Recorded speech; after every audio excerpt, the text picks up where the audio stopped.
रासायनिक प्रतिक्रियाएं हमारे चारों ओर होती हैं और ये जीवन के लिए बेहद महत्वपूर्ण हैं। जब भी हम खाना बनाते हैं या फिर कोई दवा लेते हैं, हम रासायनिक प्रतिक्रियाओं का अनुभव करते हैं। तो चलिए समझते हैं कि ये प्रतिक्रियाएं कैसे होती हैं।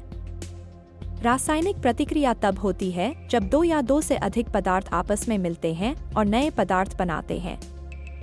इसे हम रासायनिक समीकरणों के माध्यम से समझ सकते हैं। जैसे जब हम हाइड्रोजन और ऑक्सीजन को मिलाते हैं तो हमें पानी मिलता है। यह एक सरल उदाहरण है, लेकिन रासायनिक प्रतिक्रियाएं बहुत जटिल भी हो सकती हैं। हर रासायनिक प्रतिक्रिया के पीछे कुछ मूलभूत सिद्धांत होते हैं। सबसे पहले हमें यह समझना होगा कि अणु कैसे काम करते हैं। अणु, जो कि परमाणुओं का समूह होते हैं, एक दूसरे के साथ बंधते हैं। जब ये बंधन टूटते हैं तो नए बंधन बनते हैं और यही प्रक्रिया रासायनिक प्रतिक्रिया का आधार है। अब रासायनिक प्रतिक्रियाएं ऊर्जा के आदान प्रदान से भी जुड़ी होती हैं। कुछ प्रतिक्रियाएं ऊर्जा छोड़ती हैं, जिन्हें हम एक्सोथर्मिक प्रतिक्रियाएं कहते हैं। जैसे जब लकड़ी जलती है तो वह गर्मी और प्रकाश छोड़ती है।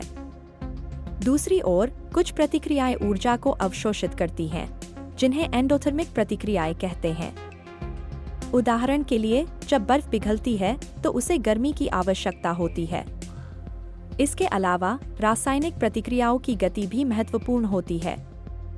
कुछ प्रतिक्रियाएं तुरंत होती हैं, जबकि कुछ में समय लगता है। यह गति कई कारकों पर निर्भर करती है, जैसे तापमान, दबाव और प्रतिक्रिया में शामिल पदार्थों की मात्रा। जब हम तापमान बढ़ाते हैं तो अणुओं की गति बढ़ जाती है, जिससे प्रतिक्रिया तेज होती है। रासायनिक प्रतिक्रियाओं का एक और दिलचस्प पहलू है उत्प्रेरक। उत्प्रेरक वे पदार्थ होते हैं जो प्रतिक्रिया की गति को बढ़ाते हैं, लेकिन खुद प्रतिक्रिया में शामिल नहीं होते। जैसे जब हम गाड़ी में स्पीड बढ़ाने के लिए एक्सीलरेटर दबाते हैं, तो उत्प्रेरक भी उसी तरह काम करते हैं।